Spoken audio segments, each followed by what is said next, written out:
Charles, Anne, Andrew and Edward were conceived and born in the same way as most of us. But let's be frank, they're different. Your Majesty, Mummy. Like them or loathe them, we know their triumphs and disasters almost as well as those of our own families. The monarchy was seen as the ideal family. By whom? By the country at large. From glamorous youth to troubled middle age, no detail of their privileged lives, it seems, was too private to share. Hello, Jeremy. Have a seat. In this series, I'll meet some of the people who played a role at critical moments in the Royal Children's soap opera. This is very exciting, being interviewed by the Great Inquisitor. So it was true. But I'm afraid I can't tell you who it was, Jan. I'll revisit old haunts. This is the photo from your time here. And discover new reading matter.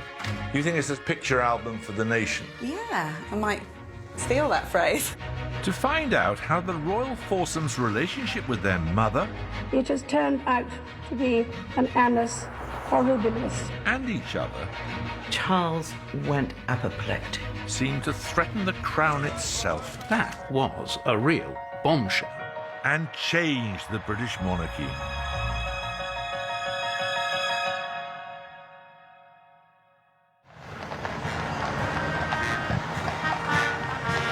I used to believe that Britain should be a republic. Now, though, I'm a monarchist. No sudden realization, just years and years of interviewing people making their way up the greasy pole of politics led me to the conclusion that representing the country should be kept out of the hands of those who want the job. The problem is that with a monarch comes a family. To be a royal child is to be watched from the moment you're born, sometimes even before you're born. Your life is an object of fascination for millions around the world, and photographers jostle to capture every tiny triumph and tantrum. The first generation subject to this level of exposure, the Queen's children. Prince Charles has turned 70. He's the first royal child to have grown up and grown old entirely in the public eye. What can it be like to live with that much attention? How are you feeling today, Prince Charles? How am I feeling? Older. What have the Queen's children done to the monarchy?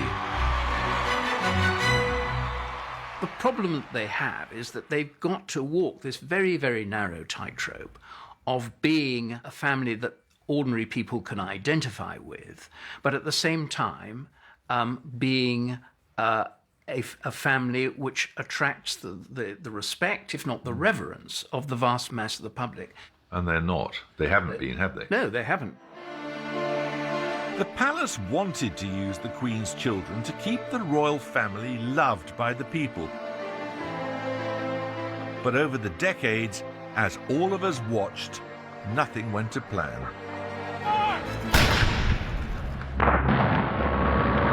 Charles and Anne, the two eldest children, were born into a country exhausted by war.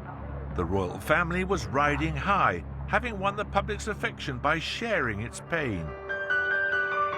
Then, in the years of peace, Princess Elizabeth married.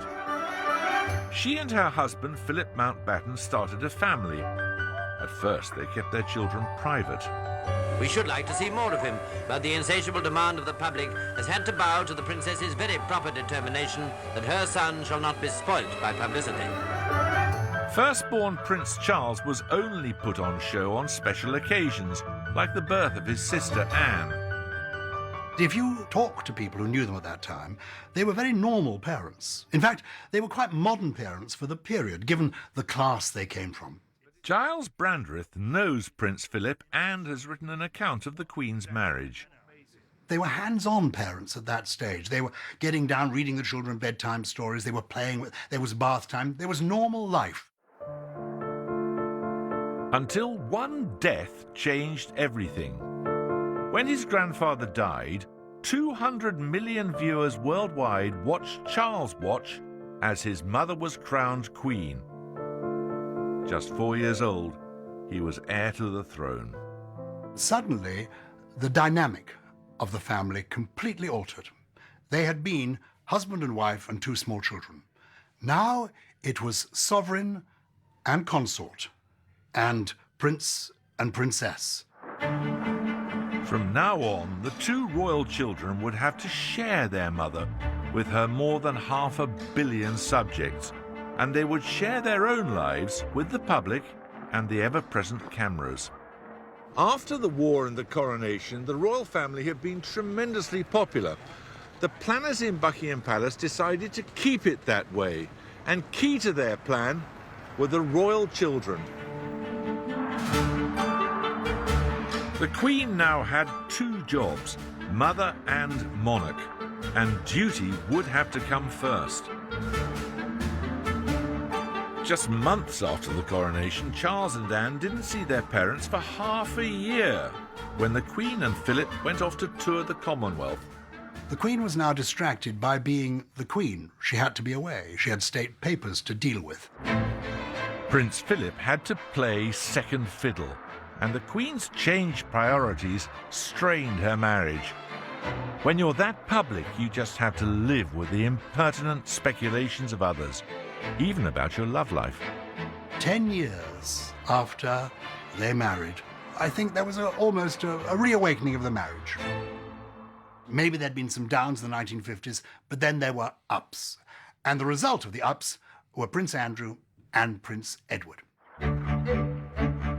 Thanks to the nearly 14-year age gap, Anne was more like an aunt to her baby brother Edward. Charles wrote from school with polite inquiries about the baby. But behind this image of a happy family, Charles was an unhappy child.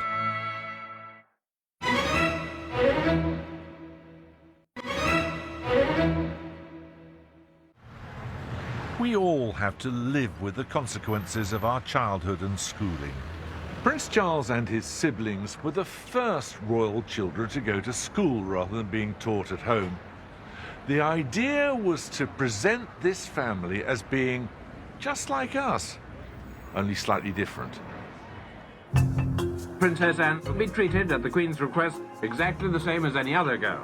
Anne was sent to Benenden, a posh girls' school. Story went she was the only pupil with pocket money left at the end of term. But the plan didn't suit all the children equally. The Duke of Edinburgh thought that Charles must be made a man of and that he must be sent away to school like other people.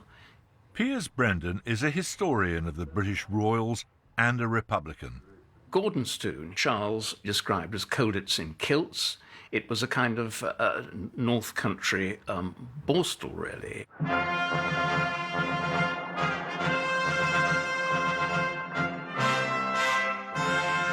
Prince Philip had loved the Spartan life, but his son is said to have viewed the prospects of Gordonstoun with some foreboding. It really was an utterly brutal academy. I mean, the boys were horrible to him. If somebody came up to talk to him, they made slurping noises to indicate that they were sucking up to him. So he had no really human contact in the place. It was so unpleasant at Gordonstoun that I think he lost confidence in himself and became the sort of twitching, neurotic person that we know, always playing with his signet ring and loosening his collar and doing all these sort of nervous, twitchy things. Charles struggled at Gordonstoun, but when boisterous Andrew and sociable Edward arrived there, they seemed to thrive. Those children were appearing to lead a relatively normal life, weren't they, regardless of how they felt about the school? Yes, they led a much more normal life than previous royals had done. But at the same time, one minute they're meeting people on a sort of level of equality, and the next minute they're a gloved hand waving from a gold coach. It's a very difficult balancing act. After Gordonstoun, Charles was again the guinea pig for a new style of royal education. Again, he had no say in the matter. It was decided at a palace dinner party. Among the guests, the Prime Minister, the Archbishop of Canterbury, and Prince Charles's own personal Svengali, Uncle Dickie, Lord Mountbatten. The conclusion of this distinguished gathering was that this not particularly talented and not particularly academic young man, who just happened to be heir to the throne, should go to Cambridge University, and after that, to Dartmouth Naval College. It was, Prince Charles is said to have remarked later, awful to feel so programmed. Aged 18 and armed with 2 A-levels, Prince Charles arrived in Cambridge. The 60s were in full swing, though you'd never have guessed it from Charles's outfit. Well-wishers shouted, "Good luck," and the prince replied, "I'll need it." I arrived in flares and hideous shoes a couple of years later. I was just starting as a student here at St Catherine's College when Prince Charles was starting his 3rd year down the road at Trinity. His room was just in the corner over there. You can't see it from the road, nor could you see it from the back of the college, and you certainly never saw him in the pub. People claimed to see him in the street or in the library, though I never did. In fact, his social circle had already been chosen for him. You wouldn't just walk over and chat to them. People were much more respectful in those days. Broderick Munro Wilson was a friend and Cambridge contemporary of the young Charles.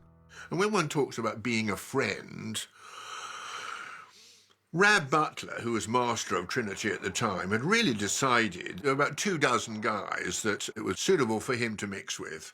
So the master of the college was deciding who could be his friend? Yes. Yeah. That's very strange. Yes, you had to be on the list.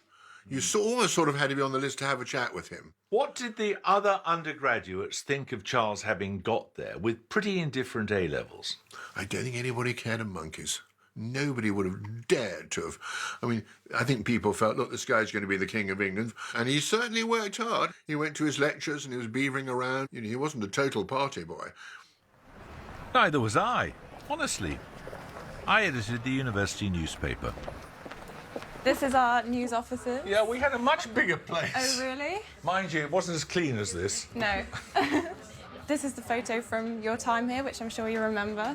I can recognise 1 or 2 people there, some of whom, unfortunately, are dead, and some went to the House of Lords. Not as much difference. You know, I do remember that. Long time ago. And when you look at the newspapers of the time, the university newspaper, Cambridge Sex Poll Surprise, don't worry about that, of course, it's all made up, or certainly was in my day. And then there's an article by Prince Charles on page 11. First impressions of Cambridge by Prince Charles. I arrived not without trepidation. This time I was wedged into a minnie, which is a form of travel not normally employed when there are people to meet upon disembarkation. And it continues in similar vein for 10 or 12 paragraphs. All of it tosh. If I'd been editor, it wouldn't have been printed. But that wasn't the point. The point was that he became the first heir to the throne to complete a university degree. Charles was said to be a happy student, though with bodyguards and friend lists, he was never going to be a normal one. Being a student and navigating life away from home is difficult enough for any of us. But imagine having to spend your summer holidays being heir to the throne. That's what happened to Charles when, halfway through his studies, he was invested as Prince of Wales. This ridiculous ceremony was accompanied by a new public relations idea, to present the royal family as just like you and me. The idea was a remarkable behind-closed-doors TV documentary. At the urging of Dickie Mountbatten, Press Secretary Bill Heseltine, and Prince Philip himself, the Queen had agreed to let the cameras in. Nothing like it had been done before or since. It was Bill's idea, and it did work at the time, because in 1969, the royal family were perceived as probably dull, uninteresting. Nobody really knew about them. Nobody knew what they did. Dickie Arbiter later followed in Heseltine's footsteps as Palace Press Secretary. It was a bit stage-managed, and it was an opportunity for the public to see this family. They do ordinary things like you or I, but slightly differently. After months of negotiation, the BBC is allowed access to all sorts of things at the palace, intimate moments like breakfast, as well as to state occasions. The film is shown 11 times. I saw it ages ago now, like most of the nation, I suppose. I wonder if it's improved. The programme, imaginatively called Royal Family, became the most watched documentary ever, seen by 3/4 of Britain. And then, innocent though it was, the palace ordered the film be locked away. The Queen has the copyright. It's never been shown again. You can see odd snippets of the trailer, but nothing else. And the Queen has sat on that because she felt it's letting daylight in upon magic. So why does the film disappear? The word is that the Queen takes seriously David Attenborough's comment that the tribe must never be allowed to look inside the hut of the king. For the palace, the problem is very simple.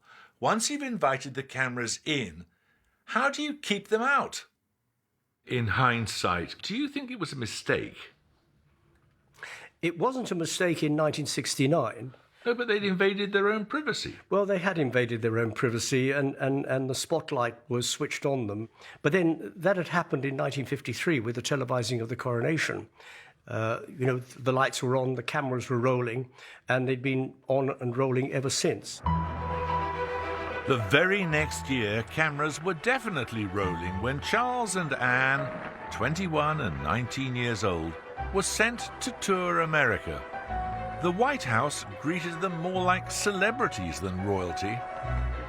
Anne made no effort to conceal her dislike of the cameras, the first sign of her difficult relationship with the press.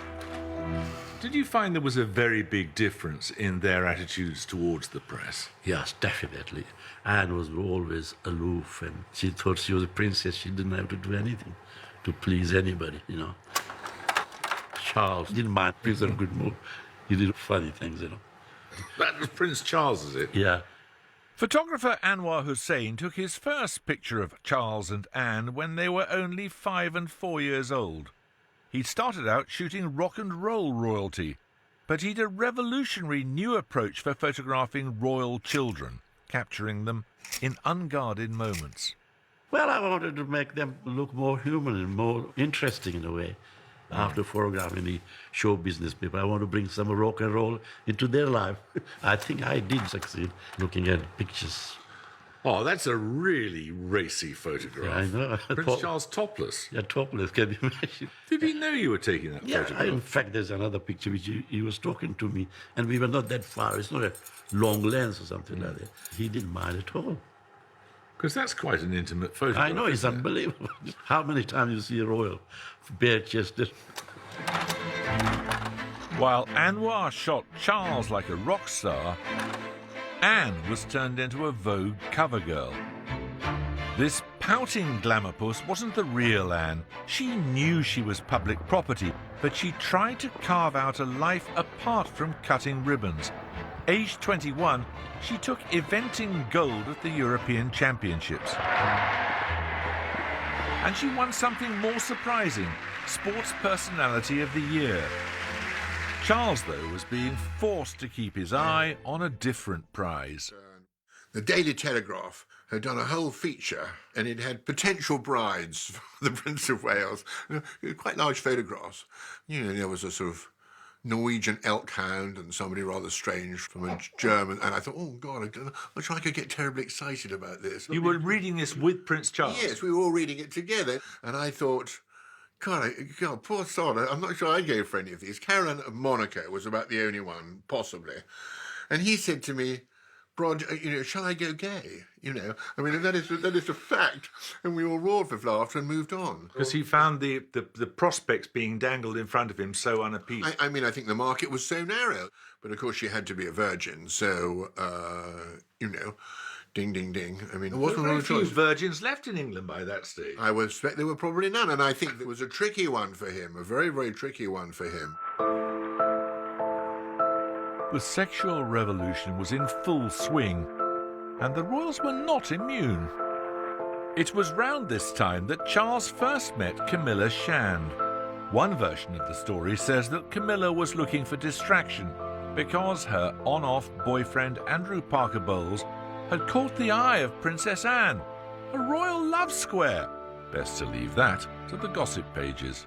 They had a jolly time. I mean, there's no doubt about it. Don't kid yourself. They had a lot of fun. But I think Princess Anne too? Well, to a degree, yes. And you see, no, absolutely. She wasn't a stuffy old thing.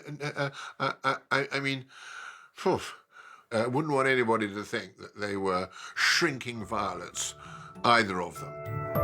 Both young royals were free to have fun, but only one could marry as she wished. Charles was ordered to break it off with Camilla, but Anne got engaged to Parker Bowles Mark II. I mean, Captain Mark Phillips.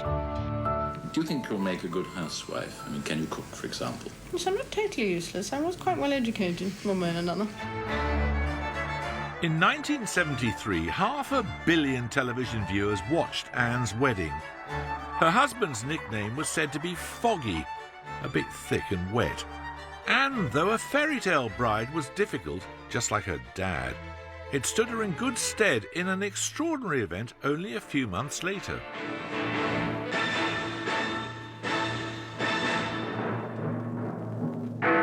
Shots have been fired at Princess Anne and Captain Phillips. Well, with me now is somebody who witnessed the whole incident, Miss Sammy Scott. What in fact happened? The gunman, he was really sort of shaking the door and trying to get in. Into the royal car? Into the royal car. And he saw that they were trying to get out. And he came shooting around the front of the car and went to fire the gun at them again. But she refuses to get out of the car, despite the fact that her bodyguard has been shot 3 times. Whoever was behind this, comments Prince Philip later, didn't know what he was getting into. Anne's bravery sent her popularity soaring, and things are about to get even better for the royal family as the most glamorous member comes of age. Randy Andy is the best known, and his romantic adventures have been well publicised. Andrew's exploits delighted the media, but there was trouble brewing at the palace.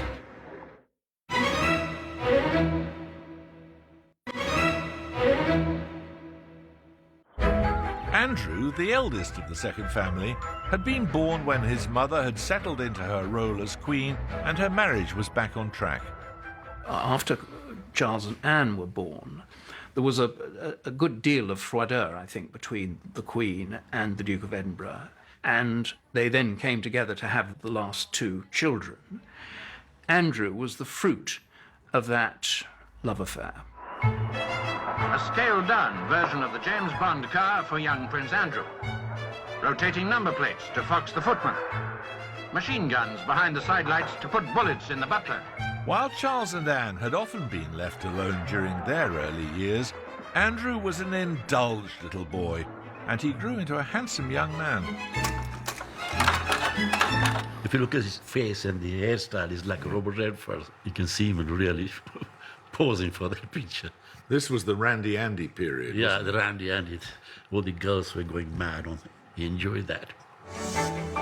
Though it may seem improbable now, youthful Andy was hot property, a pin-up. He was even serenaded by 14-year-old Colleen Nolan in her solo single, Andy. The best of the Nolan sisters, there it is. I like your mother, sister and brother. I like your daddy, he's really cute. But Andy, I love you. This is appalling. You come to my house, I go to your house. We spend the evening watching TV. Oh, Andy, I love you. It's absolutely appalling, but it does make you realise that once upon a time, Prince Andrew was a heartthrob, at least to teenage girls like this one. Action man Andy skipped university and went straight to Naval College, which went down well with his naval officer father. He completed the Marines Commando course, just to show he could, before qualifying as a helicopter pilot. Then, aged just 22, he fought in the Falklands. Prince Andrew is obviously the Queen's favourite son. He was heroic during the Falklands War. She clearly has a very soft spot for him. And when Britain won a remarkable victory, he got a hero's welcome. He seemed to love every minute of it.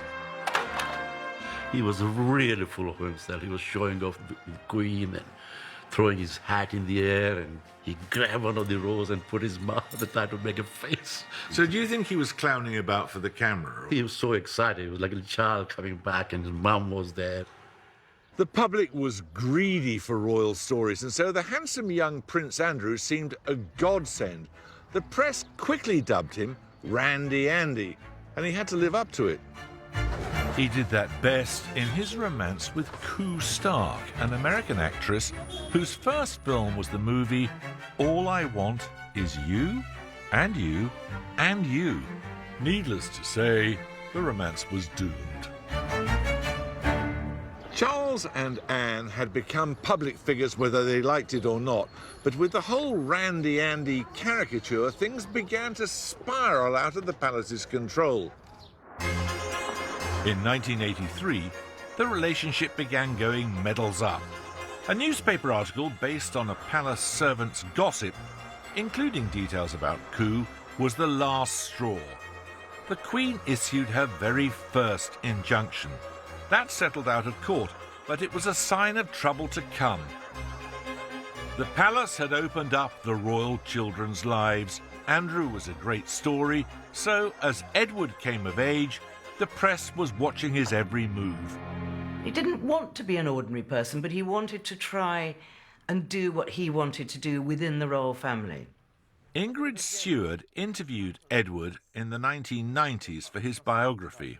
Did he expect deference from others? No deference. He didn't like deference. When he was up at Cambridge, he found it much easier to converse with people that worked there rather than the sort of middle-class English who were students there. Well, they wouldn't know how to deal with him. They didn't know how to deal with him. And nobody knows what it's really like except your own family. Edward hadn't yet found a role for himself in the modern royal family, but it was time for his older brothers to fulfill their inescapable royal duty, marriage. And I suppose in love. Of course. Whatever in love means. The palace had finally located a virgin bride for Charles. She was 20-year-old Diana Spencer. Their wedding was spectacular. It cost an estimated £30 million, more than £100 million today. Security costs were paid by the taxpayer, but no one was counting.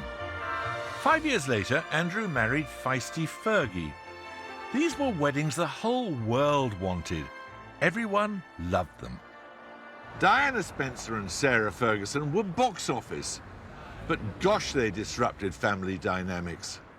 I mean, Princess Diana's relationship with her in-laws was something entirely different. Richard Kay was a Daily Mail royal reporter who became a close confidant of Princess Diana. I remember Diana saying, if Anne's there, I'm off, because normally Anne would say something rather cutting to her. Diana and Fergie were much better than the royal siblings at appearing human. Dedicated and hard-working Anne was most rapidly eclipsed.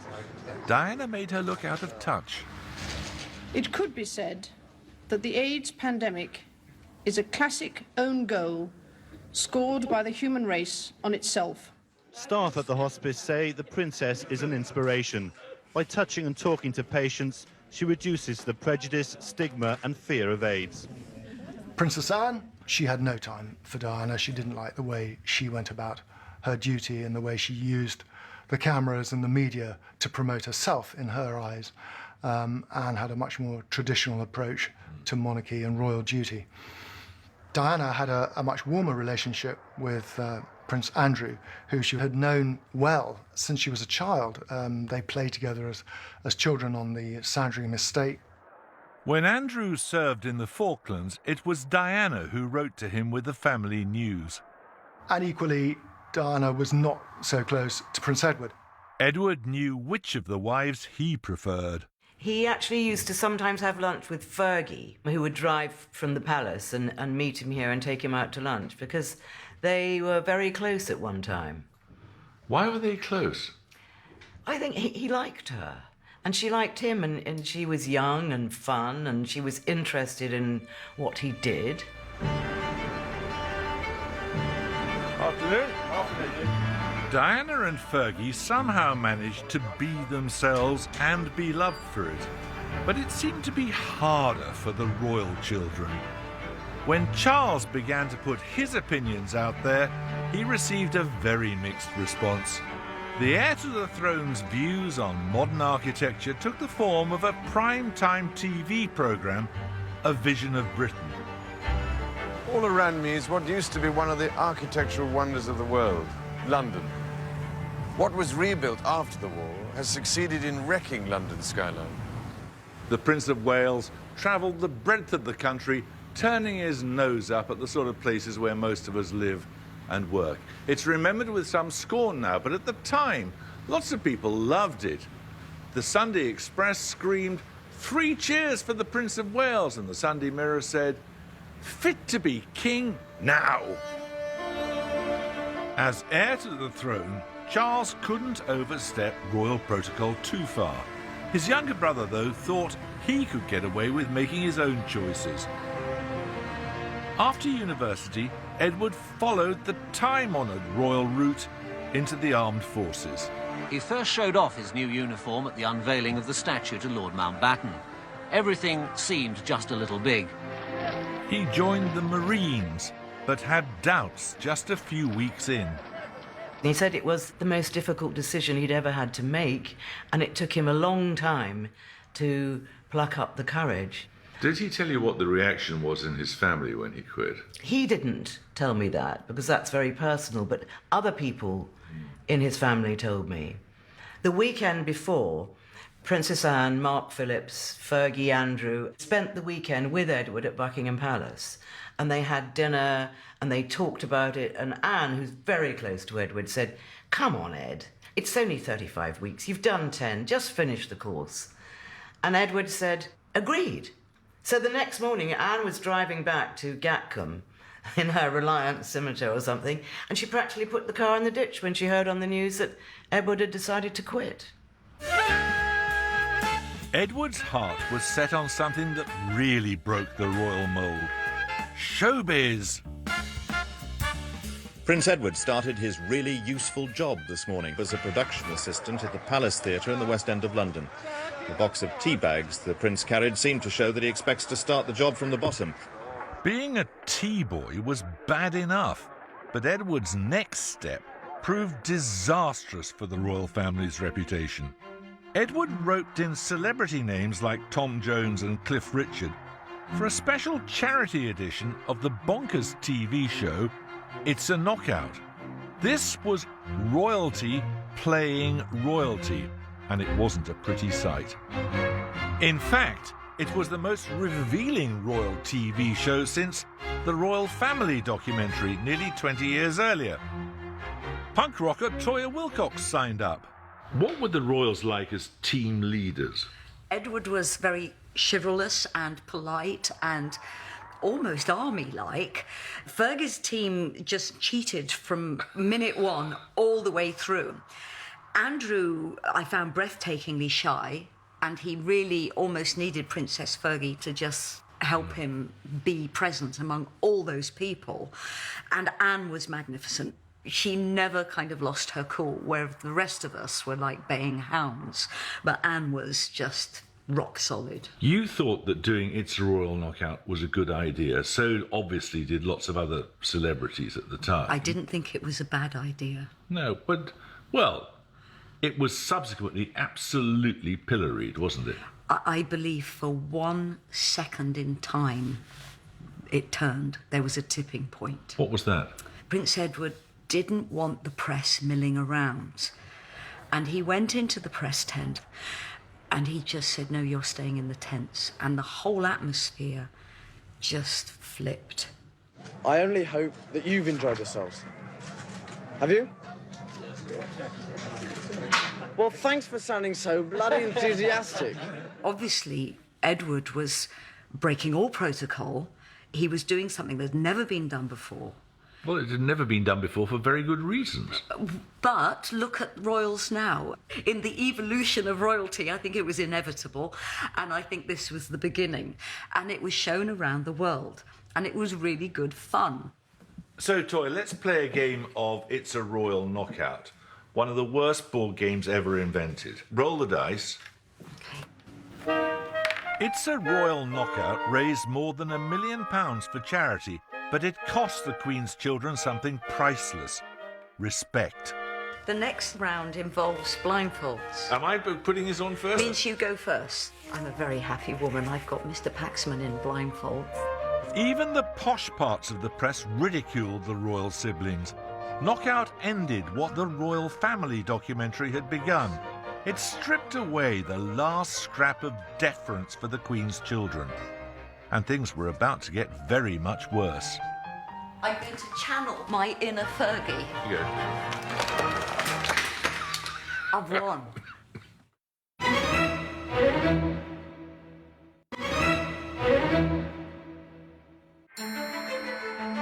The 80s had revolutionized the public image of the royal children, but not for the better. Suddenly we were treating them much more like soap stars than we had rather in the past, in the 60s and the 70s, when I suppose the age of deference was still holding true. Phil Dampier was hired by The Sun in the 80s to meet the soaring demand for stories of the royal marriages. If you're going to have a royal family and these people are on the public payroll, carrying out public duties, it's then very difficult to say that their private lives don't matter. There is an interest by the public, but the public interest is something else, isn't it? No, I think the public do have a right, and I think there is a public interest when you're paying for them. The rules had changed. Anne was the first to discover that her decades of duty only served to make her private life fair game. It had been suspected for a while that her marriage was on the rocks. In the mid-80s, a New Zealand art teacher gave birth to her husband, Mark Phillips' child. Then, love letters sent to Anne by a smitten royal equerry somehow found their way to a tabloid newsroom. I was on The Sun at the time when the infamous letters came in that Tim Lawrence had written to her, love letters. Because the romance was now public, Anne had no choice. Divorce? Never been mentioned by anybody. But a divorce did happen, and very soon after it, Anne remarried. We had this bizarre wedding up in Scotland where Princess Anne married Commander Tim Lawrence, and there was hardly anyone there. It was almost like they were trying to hide it and just get it over and done with. In any other 12-month, Anne's messy marriages would be the royal scandal of the year. But 1992 has so much more to give.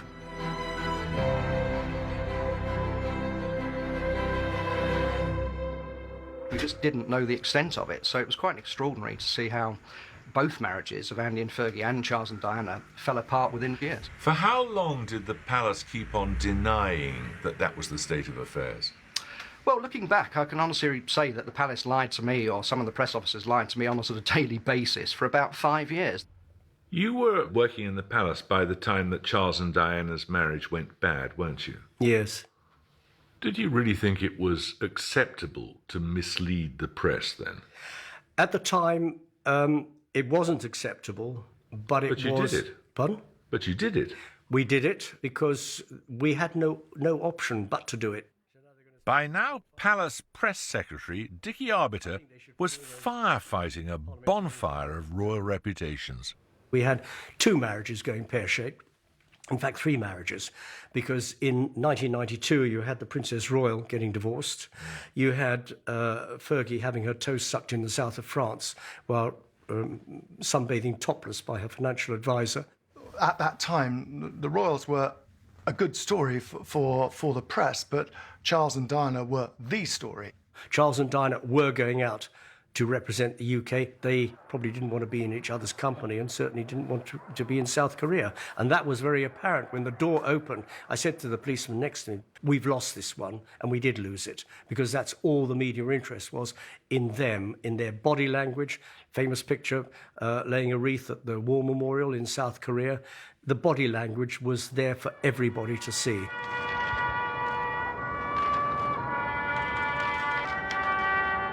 Failed marriages are perfectly common. Why was it such a big deal with royalty? I suppose because the monarchy was seen as the ideal family. By whom? Well, by the country at large. I mean, in a way, they were victims of their own success. As children, the siblings had been watched by us all. Now we pored over every detail as their adult lives fell apart. You forget how much of this stuff there was. It starts early in the year in the spring and it continues right throughout the summer, and almost every member of the royal family is involved. Fergie's stolen kisses, Charles's secret bedtime phone call, Diana, I may never be queen. It's almost as if the royals have become sort of a blood sport on the front pages. You look at one week here in August, Queen in rage at topless Fergie is the first one. The next day, a picture of Fergie topless, Fergie's final boob, and then it's just relentless. What must it have been like to be in the palace, and all you can do is wonder what on earth they're going to come up with next. The British public was being lied to by its press, and almost unthinkably, it was being lied to by Buckingham Palace, which had tried to present a picture of fairy tale weddings and happy romances and happy ever after, when the reality was Charles's secret bedtime phone call. All of it created a climate of distrust in the establishment, which lasts to this day. 1992 is not a year on which I shall look back with undiluted pleasure. In the words of one of my more sympathetic correspondents, it has turned out to be an annus horribilis. Statement to Prime Minister. When the Queen gave her annus horribilis speech, it must have seemed that 1992 was as bad as it could get. Then the most shocking thing of all happened. I was in the newsroom at the time. It is announced from Buckingham Palace that, with regret, the Prince and Princess of Wales have decided to separate. Good evening. So it's official. The marriage, which commentators proclaimed was dead years ago, is no more. Today's announcement represents an attempt by Buckingham Palace to draw a line under a lengthening catalogue of bad news which was threatening serious damage to the royals. The ending of Charles and Diana's marriage changed everything. We knew there was a huge problem with the marriage between Charles and Diana, but we didn't think it was conceivable that they could ever separate. Divorce was the D word, the dirty word. The experiment to put the Queen's children in the public eye had failed spectacularly and publicly. When they were young and glamorous and doing exciting things, when Charles was an action man, when Princess Anne was doing great things on horseback, that was effective. But subsequently, they were a classic instance of privilege without responsibility. And so their bad behaviour, I think, reflected onto the institution as a whole. 1992 is an absolutely critical year, isn't it? Everything went wrong for the royal family in 1992. It was a symbolic moment in which you could say, was the monarchy actually imploding? Was it all going wrong? The royal children were blamed for bringing the monarchy into disrepute. But it was hardly their fault. They had lived in the public eye since they were in nappies. The palace plan had been to make us able to relate to them as human beings, and like human beings, all human beings, they made mistakes. So, could the royal family ever regain its magic? Next time, we'll discover how tragedy brought the royal family to its lowest ebb. Charles said specifically, I'm going to get the blame for this. And why the Queen read her children the Riot Act. They realised that the monarchy itself was in peril. Charles used his own children to reshape the royal family. But in his vision for the crown, what place is there for his siblings? That's next Tuesday's Paxman on the Queen's Children at 9. Tomorrow at 9, 8 top fighter pilots are put through their paces, but only 2 can be chosen to join the Red Arrows, Kings of the Sky. Next tonight, the start of a chilling new series, but one tackling an important issue. Stalked Murder in Slow Motion begins with the murder of Molly McLaren.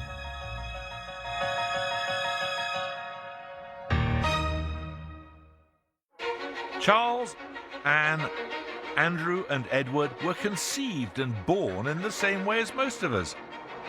But let's be frank, they're different. Your Majesty, Mummy.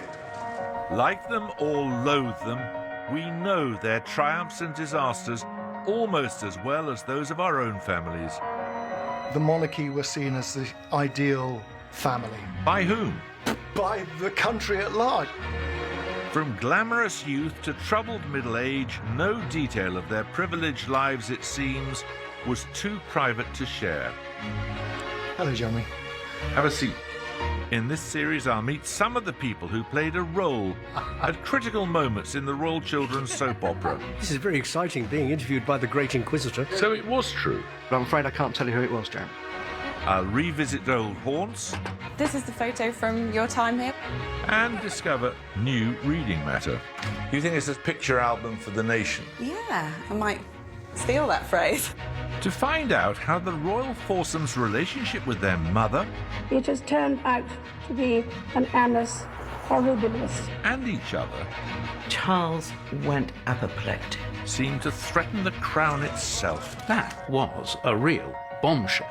And changed the British monarchy.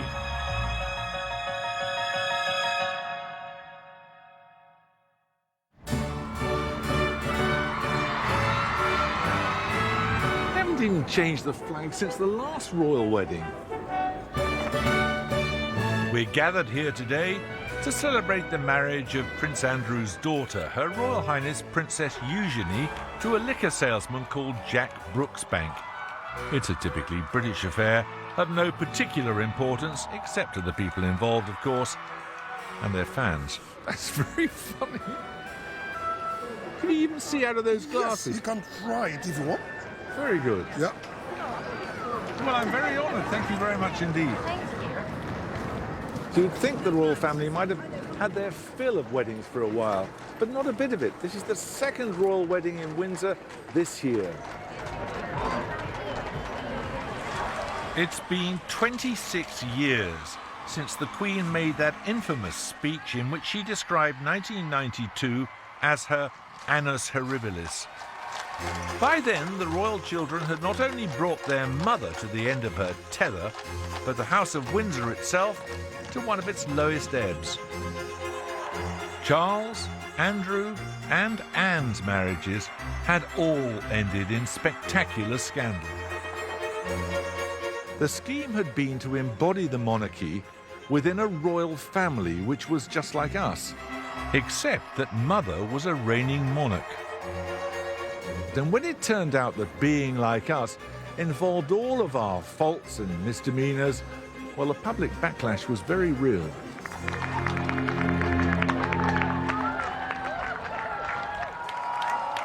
In this program, I want to find out how, over the course of 2 painful decades, the royal family fought their way back from criticism and unpopularity to enjoy a new golden age.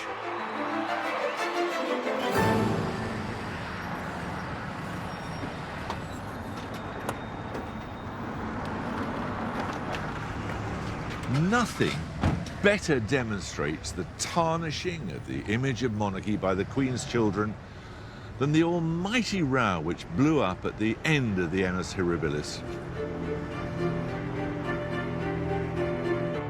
There are no words that can describe this scene. The sky aglow above Windsor as 1,000 years of history takes flame. On the 20th of November 1992, the Queen received a phone call from Prince Andrew. The royal family's oldest home, Windsor Castle, was on fire. The Queen's favourite son felt his mother's pain. Her Majesty's absolutely devastated. She is at present inside the castle, helping to take stuff out of it. Restoring Windsor Castle to its former glory was going to cost an estimated £40 million. The government immediately announced that they, and by they meant us, would foot the bill. But the great British public's patience with the Queen and her children had by now worn so thin we were unwilling to cough up. Isn't the truth of the matter that the Queen should pay the lot herself and not call upon impoverished taxpayers to have to foot the bill? The British people were utterly fed up. Historian and Republican Piers Brendan has a special interest in the monarchy. I can remember it very well. These amazing things were brought out. It was a huge treasure trove. And they suddenly said, look, we're being asked to subsidise these immensely rich people. There was an indignation. You know, if my house burns down, I don't expect the Queen to pay for it. And if her house burns down, she shouldn't expect me to pay for it. That change in public opinion wasn't just bad news for the Queen. This is rather like a bad marriage, isn't it? It always defaults to money. Yes, absolutely right. Her feckless children were also about to feel the public's wrath. Punishment for their bad behaviour didn't come from the Queen. It came from the taxpayer, and it was swift. 6 days after the fire at Windsor, it was announced that the public would no longer fund the royal siblings. From now on, the Queen could pay for her children herself. If the royal family thought this would be enough to restore their reputation with the British public, they were wrong. Although Princess Anne was divorced and remarried in a very simple ceremony in Scotland, Charles and Andrew were only separated, not yet divorced. And things were about to turn ugly. Just as the scandal about the royal separations is beginning to die down, Prince Charles confesses in an interview with Jonathan Dimbleby to adultery. With that one confession, the Queen's eldest undermined all the financial penance done by Her Majesty. And then Diana seized control of the story. In 1995, two hi-fi salesmen arrive here at Kensington Palace. They are, in fact, the Panorama reporter Martin Bashir and his cameraman, and they're here in secret to conduct an interview with Diana. When the programme aired 2 weeks later, 22.8 million people watched as the princess famously told us there were 3 people in this marriage. The interview with Martin Bashir was the most extraordinary interview, I think, almost in television history. It had a huge impact. At last it was seen that Charles had no sort of sense of empathy for her. She had suffered from these terrible bouts of bulimia and had tried to do her best to save the marriage, and there he was, a completely horrible and hopeless husband, and someone whom she said she hoped he would never become king. Now that was a real bombshell. At this rate, people wondered whether the monarchy could withstand any more scandal. Luckily, Her Majesty had a plan to take back control from her wayward children. The first to uncover it was Sun reporter Phil Dampier. In 1995, I had a tip from a contact that the Queen had summoned her children to what you could only describe really as a summit at Sandringham. The monarchy itself was in peril. You know, it was at such a low ebb, it was in such a terrible state that they had to do something. This crisis meeting held at Sandringham was given a name, the Way Ahead Group. And I think that was the turning point when the Queen said, enough is enough, you must now divorce because we've got to draw a line under this. Somebody had actually overheard the conversation and they discussed the fact that she was telling Charles and Andrew that they needed to get divorced. But the first that the public knew about the existence of this ultimatum from the Queen was you. Yes, it was. Yeah, I broke the story. And where did you get it from? I got it from a contact, but I'm afraid I can't tell you who it was, Jeremy. Of course, I wouldn't expect you to tell me. If it's untrue, they were the first people to come down on you like a ton of bricks if something was wrong. So if they said no comment, or they didn't complain about it, that's good enough for me. Having been read the riot act by Mummy, both Charles and Andrew were divorced within months. But the Way Ahead group could never have foreseen the family tragedy that threatened to tarnish the crown forever.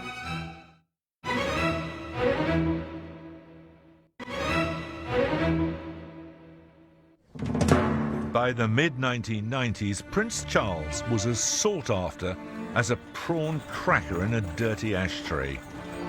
And when people are questioning the heir to the throne's suitability for the top job, the monarchy is in deep trouble. Charles was fighting the War of the Waleses. Problem was, his younger, much more glamorous ex-wife had long since won the popularity contest. I, having reported on the royal family for several years by then, had got to know Diana's circle quite well. Richard Kay was following the Waleses skirmishes for the Daily Mail. Charles and Diana were the story, but Diana was box office. Diana shifted newspapers and magazines on an industrial scale. We tend to have forgotten now. She really had the power to shift publications in a way that no one has since. And we therefore were fascinated by her.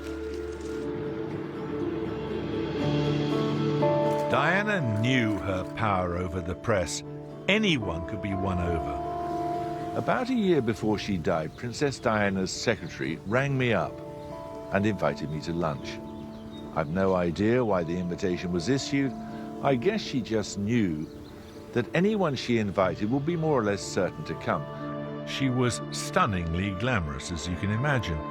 We talked about our children, and she said William often told her he didn't really want to be king. And then Harry would say, well, if you don't want the job, I'll have it. I thought she was pretty lonely, really. As we were leaving, I said, what a strange place this is. It's so quiet, and yet over there is all the bustle of Kensington High Street. It's a bit like a prison. And she said, no, Jeremy, not like a prison at all. More like an upmarket Coronation Street. As we go out, you'll see all the curtains twitching. Well, I wouldn't be a royal if you paid me.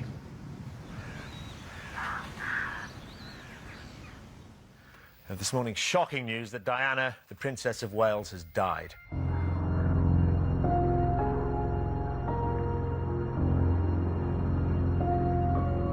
When I heard that Princess Diana had died, I'm ashamed to say that my initial reaction was, you're joking.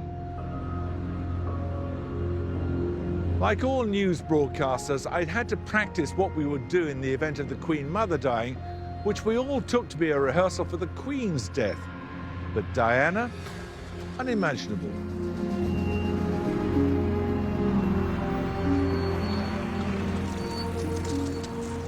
The public mood was most extraordinary. I mean, somebody described it as mob grief. Charles, I think, said specifically, I'm going to get the blame for this. Charles had been unpopular before. Now he was one of the most despised cads in the world. And that anger wasn't reserved just for him, but for the entire royal family. I think it's disgusting that they have not appeared or said a word. I think it's a disgrace on the whole royal family. There's no doubt that the senior members of the royal family, all the members of the royal family, were very shocked by the public reaction to Princess Diana's death. They were shocked by it and didn't really understand it. Giles Brandreth knows Prince Philip and is a royal biographer. There was that sense of revulsion amongst the public. You know, you don't care, you're heartless. For the first time, really almost for the first time in her whole reign, people were being critical of the Queen. Luckily, Edward and Andrew are still in London, so the war hero and his Royal Marine dropout brother are sent out on their most dangerous mission yet. Now, I knew that both Andrew and Edward were in London. Dickie Arbiter was the palace press secretary who ordered the brothers out into the mall to appease the public. I phoned up Prince Edward. Asked him, are you going to work? And he said, yes. I said, well, on the way to work, I'd like you to drop in and look at the books of condolence. I'll come with you. And his first reaction was, is anybody going to see me? Quite understandable, because they were not immune to the hostile press either. He said, no, I'm not going to go. I'm going to go with my brother this afternoon. And I was, pretty brassed off. And I asked him to come down, and I said, this afternoon is too late. I want you to go this morning, and this morning you will go. And he sort of looked at me and said, yeah, I'm serious. You were telling a member of the royal family what to do? I was telling a member of the royal family what to do. I was pretty fed up by then. Edward became the first senior member of the royal family to sign a condolence book in Diana's memory. Princes Andrew and Edward amid London's huge grieving crowd, talking to some of those drawn to the capital to pay respects to Diana, the first clear personal response by the royal family to the criticism voiced since her death. The Queen's youngest children made it back to the palace unscathed, but that was about the only good news for the royal family. They really had to do something to address the popularity, not just of the Prince of Wales, which was absolutely on the floor, but also the whole approach to monarchy. It was still rather distant. The only one who has sort of brought it down to a human level had been Diana, and she had been mocked, roundly mocked, by her husband's family. But they were very sensitive.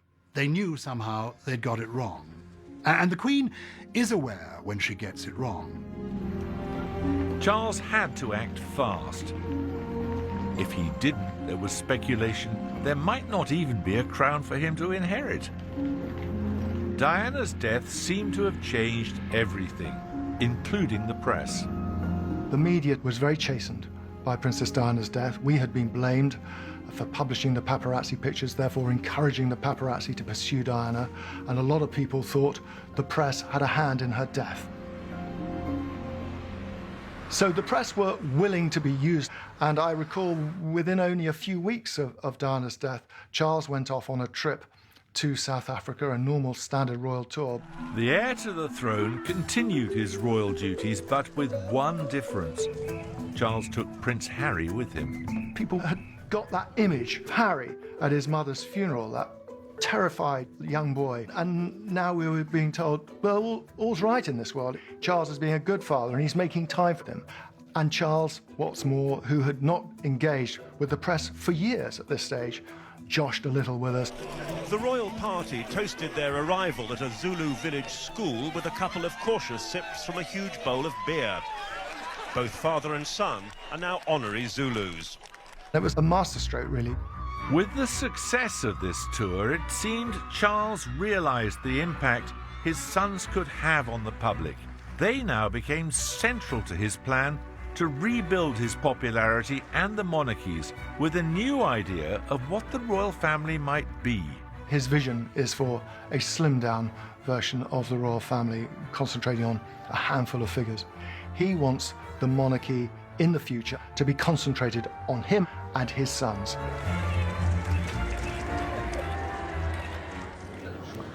In Charles's new regime, there were to be no more scandals. The trouble was, not everyone got the memo. Prince Andrew has always been in a slightly curious position in the royal family. Andrew was the spare, so for a good bit of his life, he was very important. He was the number two, the Queen's second son, and if anything had happened to Charles, it was going to be Andrew who would take over. Did Prince Charles or anyone close to him ever give you any indication of how he felt towards Prince Andrew? Charles said, the trouble with my brother Andrew is that he wants to be me. As his older brother's family grew, that wasn't going to happen. Would you wish the role of being the spare on anyone you loved? Personally, no, I wouldn't. Having seen it, I wouldn't. But I would say this, it is a role of great privilege and great perks with not too many responsibilities. Luckily, Andy had the Navy to keep him out of trouble. So when he left in 2001, the spare was potentially something of a loose cannon. With a near £250,000 allowance from Mummy, most people expected this now aging Playboy prince to spend his time working on his golf swing. Instead, the Duke of York ended up the centre of a scandal of international dimensions. Are you going to resign, Sir Andrew? You're an embarrassment, sir. And in Prince Charles's firing line.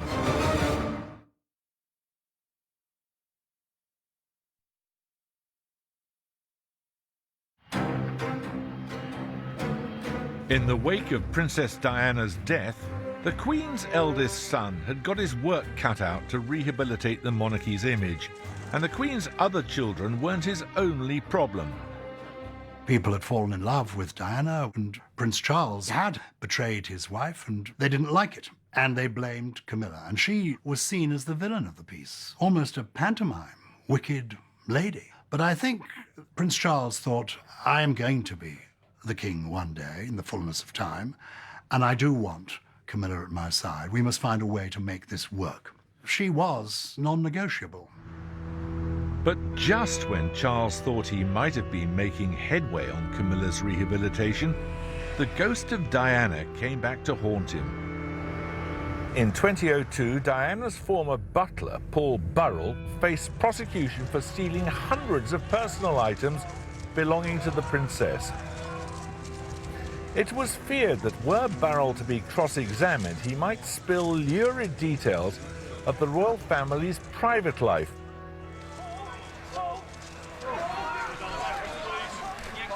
Just as Burrell was about to take to the witness stand, the trial suddenly collapsed. Something extraordinary had emerged. The palace felt compelled to issue a statement explaining what had happened. The Queen was in the back of one of the royal limos on her way to a memorial service when she suddenly remembered that Burrell had asked her for permission to remove some items. The case was dropped. Congratulations. How do you feel? So did the Queen intervene to rescue her eldest son? You can make your own judgment. I couldn't possibly comment.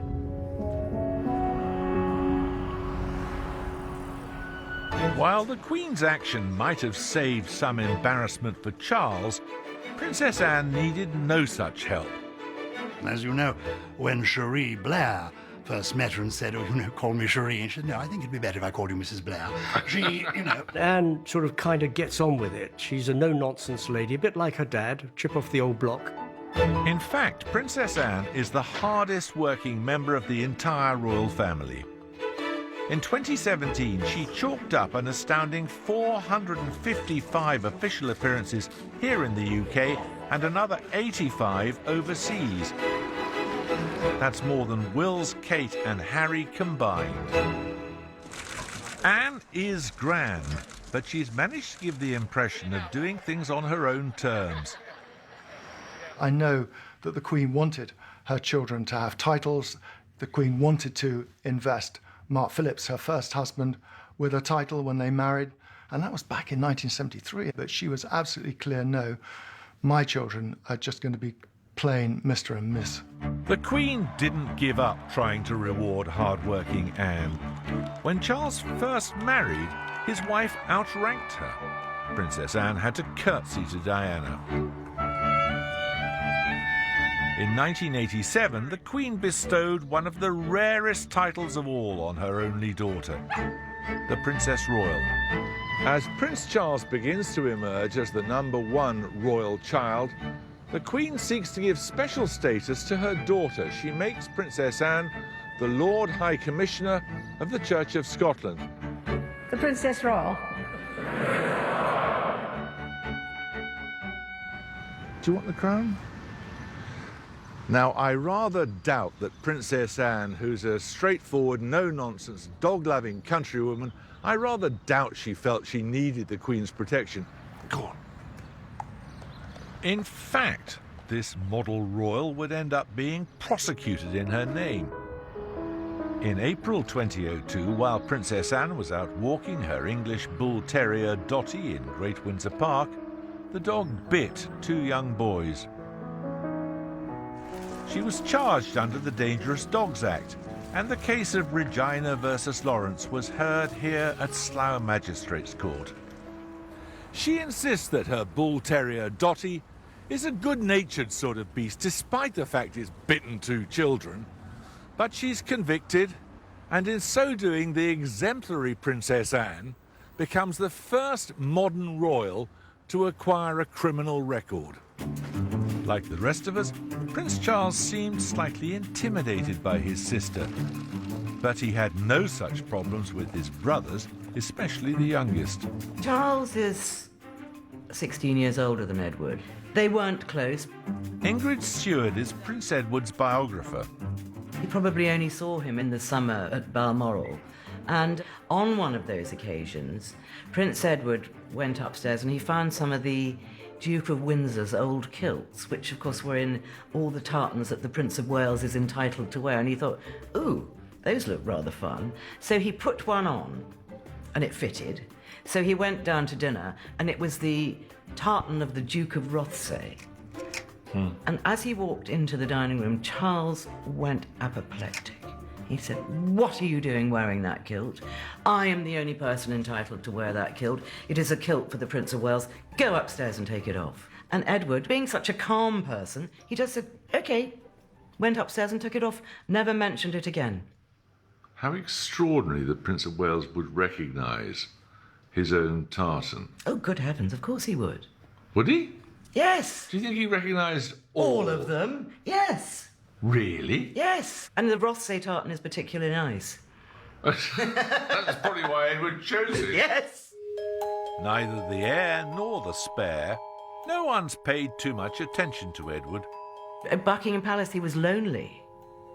I mean, one year on his birthday, he went to have breakfast with the Queen, and nothing was said. No card, no present. She didn't mention it was his birthday? She didn't know it was his birthday.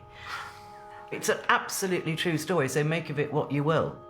But being fourth gave Edward a lot more freedom than his siblings not to follow the royal rules, ditching the military for a career in showbiz. The trouble with Edward, as Charles's aides once put it to me, is that he can't decide whether he is His Royal Highness or Edward Windsor. You know, he was, call me Ed, call me Edward, well, actually, no, call me Sir. He couldn't decide really whether he was normal, one of us, or a member of the royal family.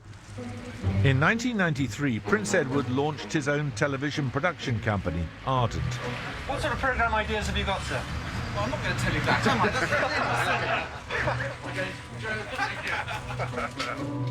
I? He was desperate to get his television company, Ardent, going, and that was his priority. He said, "I'm not going to do any more royal tours or royal jobs. My priority is to get Ardent going." You're not going to see a slew of programmes about royalty, he says. That's not the idea at all. Ardent gives us Edward on Edward, presented by Edward. Windsor Restored, produced by Edward. And Crown and Country, starring, you guessed it, Edward. Oh, and a little thing for Channel 4 on sex and disability called Forbidden Pleasures, just to prove he's really diverse. Ardent bombed, didn't it? It didn't bomb straight away. They made several programmes, including a documentary about his great-uncle Edward VIII. Now, just about any fool can present a television programme, but it was too much for Edward.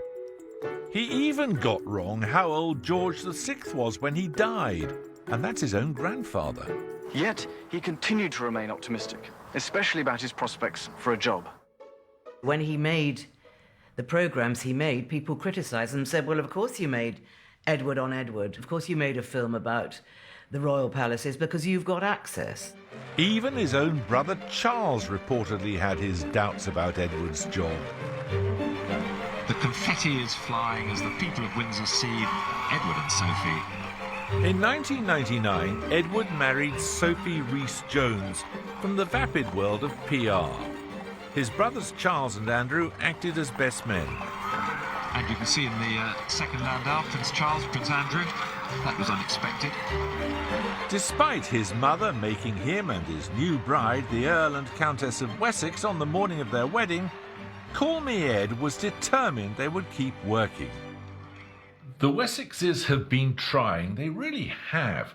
Edward's wife, Sophie, wants to keep her job at her PR company, but she gets caught in a sting by the news of the world's fake sheikh. She's caught on tape, apparently bad-mouthing all sorts of people, from Tony Blair to the Queen. It's just the sort of scandal Charles feared. Actually, the comments aren't that bad, but they gave Charles ammunition against his brother that would come in handy just a few months later. By 2001, despite losses approaching £2 million, Ardent Productions was still a going concern and filming the arrival of Edward's nephew at St Andrews University. Now, at that particular time, Prince Edward's Ardent Company had got themselves involved with the E Channel, the A to Z of royalty. Pretty ghastly series of programmes, but there you go. Dickie Arbiter was a consultant on the series. What happens when a younger member of the royal family goes to university or to school? There's always a facility, photographers, for television cameras and for reporters to witness what is happening. And the agreement was when William arrived at St Andrews in Scotland, once he disappeared into the building, that was it. Everybody go. And the one camera crew that hung around at St Andrews after we had all long gone was an outfit employed by Prince Edward. I got a phone call from various media hacks saying, what is Ardent doing there? Is there one rule for the royals and one rule for the rest of us? It's a sense of entitlement that members of the royal family have, and an arrogance that they can, that the normal rules don't apply to them. And I got hold of the producer up there and said, no buts, no ifs, go immediately. Otherwise, you will be lifted off by the police. End of. William was alerted about this. He complained to his father, and I believe there was a big row with him and his younger brother about it. This time, a furious Charles reportedly wanted Edward either to keep his title but work only as an unpaid royal, or lose it and earn a living. In despair, Edward and Sophie decide to chuck in their jobs. They've learned one important lesson, that above all, the people want their royals to be royal. But if the Queen's youngest son is willing to bend the knee to his older brother, there's one royal child who definitely is not.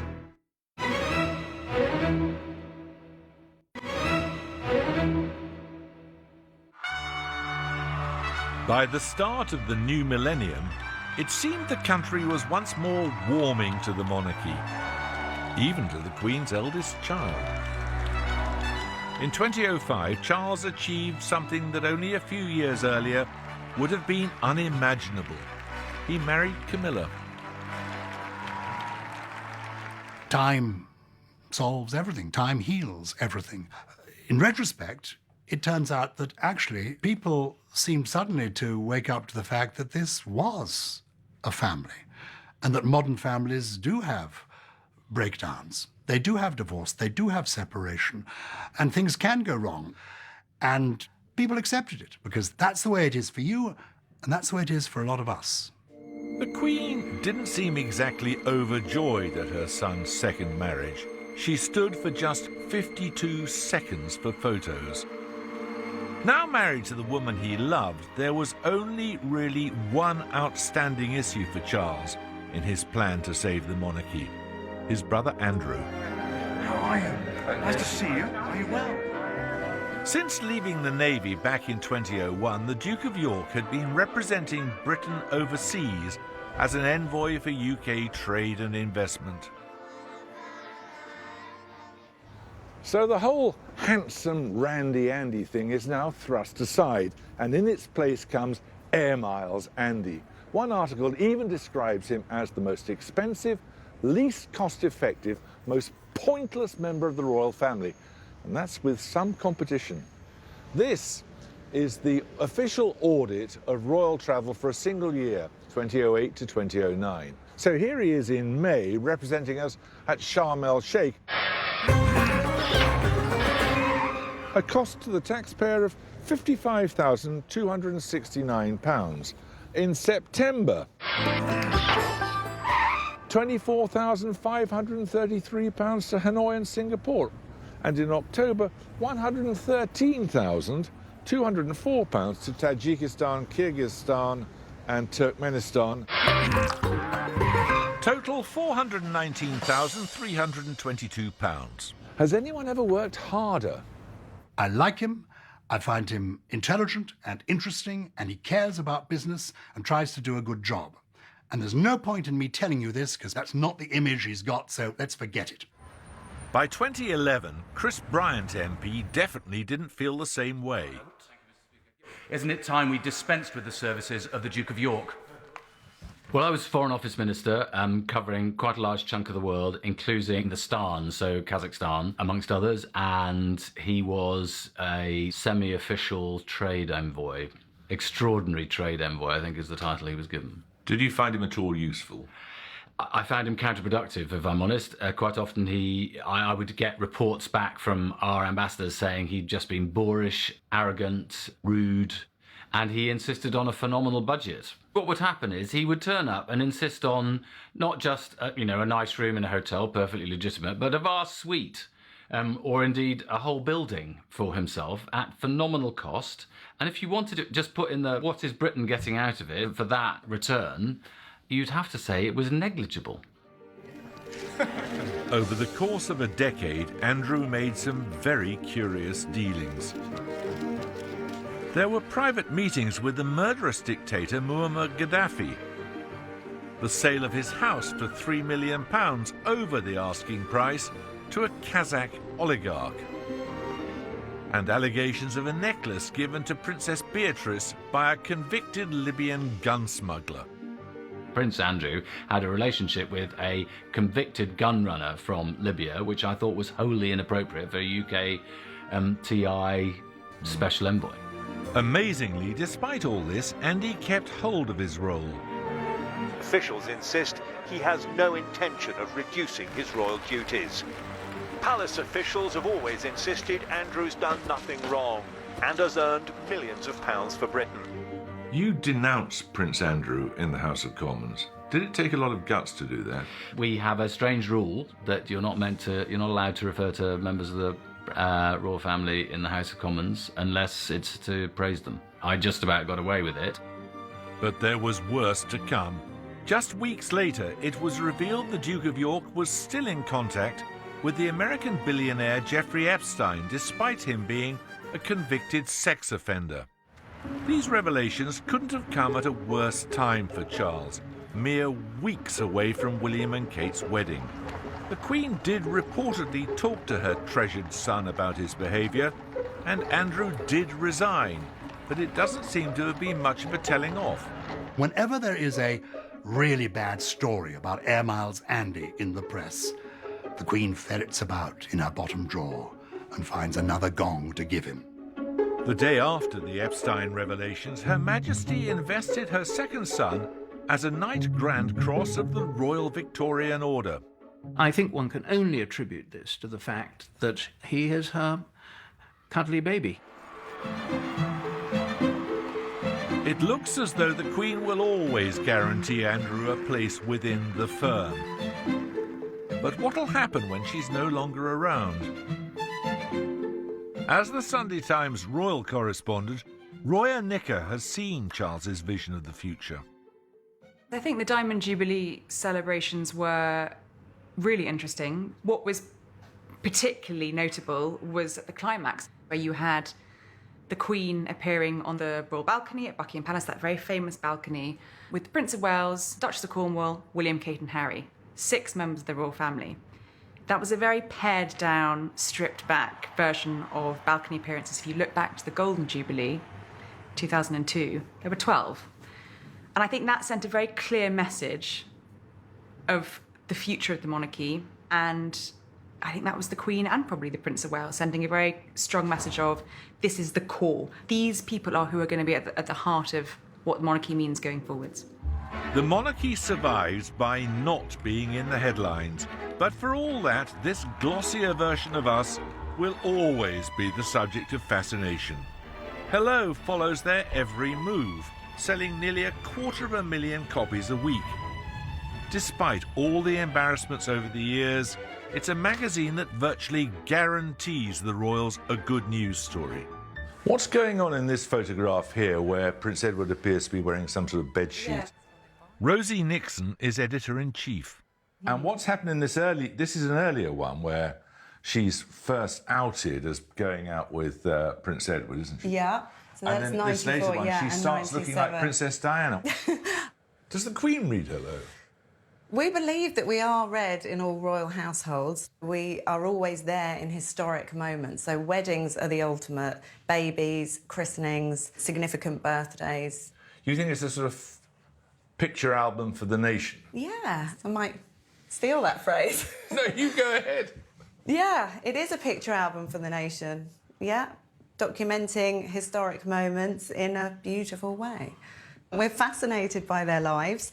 In fact, the first edition of Hello featured a royal on the cover. This is the one with Princess Anne Princess on it down Anne here, in isn't her it? private apartment at Buckingham Palace. And this was a huge coup for the magazine back in 1988, a royal exclusive. Do certain kinds of royals do more for your circulation than other kinds of royals? Yes, I mean, times have changed, obviously, during the Wow. last 30 years, and as the line of succession has changed, we've tended to put the focus on the younger generation now. Prince George and Princess Charlotte and even Prince Louis are some of our youngest and yet most popular cover stars currently. Well, it's understandable. Who wants to look at old people? For us, it's more about the line of succession, I would say. The wedding of the Duke and Duchess of Cambridge back in 2011 was our second highest selling issue ever in the 30 years that Hello's been published. Sold nearly 1 million copies. In a matter of days, we should have printed more. Of course, that's how we like our royalty. Either very, very old, like Queen Victoria, or our present Queen, or very, very young, like Prince Charles when he was a baby, or even Prince Louis, Prince William's son. The challenge are the middle years. We're all boring in middle age, aren't we? Exactly. So now he's 70, it seems Charles at last has something to celebrate. Or even better, scones. No, thank you very much indeed. Thank you. In Queen Elizabeth's reign, we've fallen in and out of love with the royal family. How did it happen? All 7 decades of Charles's life have been part of an experiment. It has been one in which he and his siblings, Anne, Andrew and Edward, have taken their place in the spotlight alongside their mother, the Queen. The royal family realizes it can never undo the decision to let the press in, made by the Queen all those decades ago. The real success of Charles's plan is how it's enabled him to re-establish control of the royal family's image. Reporters are cowed. I think the press are now much more respectful of members of the royal family when it comes to privacy, but it's something that the royal family have got much stricter on. Do you think that allows the royals to get away with things? Possibly. I know for a fact there are certain stories that you know, have never appeared that probably would have appeared 30 years ago. The Prince of Wales's relationship with the press has done a complete 180. The Sun even threw him a 70th birthday tea party. Of course, was quite right. He used to creep about in the undergrowth.